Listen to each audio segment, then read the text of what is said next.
দ্বিতীয় সুব্রত বর্মনের হাতে পুরস্কার তুলে দিচ্ছেন ক্লাবের অন্যতম সদস্য সম্মানীয় সঞ্জিত বর্মন। সেই সঙ্গে তৃতীয় নিরঞ্জন বর্মন। পুরস্কার তুলে দেবেন আমাদের ক্লাবের অন্যতম সদস্য সম্মানীয় সঞ্জিত সরকার মহাশয়। অনেকে পুরস্কার তুলে দেওয়ার জন্য অনুরোধ করছি। সেই সঙ্গে চতুর্থ অনির্বাণ বর্মনের হাতে পুরস্কার তুলে দেবেন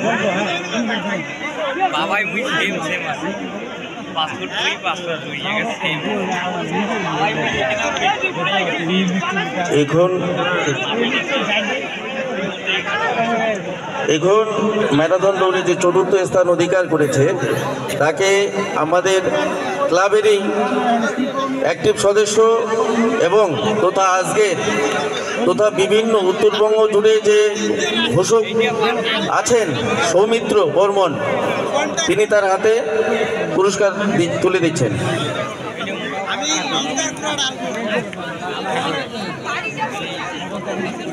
ঠিক আছে। পঞ্চম হিমাংশু বর্মনের হাতে পুরস্কার তুলে দেবেন পঞ্চায়েত সদস্যা মাননীয়া শ্রীমতী সরস্বতী দাস মহাশয়া। অনেকে পুরস্কার তুলে দেওয়ার জন্য অনুরোধ করছি। একবার সবাই মিলে হাততালি দিন, সবাই মিলে। এবারে আমরা ফিরছি কিছুক্ষণ আগেই আমাদের এই মঞ্চে অনুষ্ঠিত হয়েছিল নৃত্য প্রতিযোগিতায় প্রথম একশা বর্মন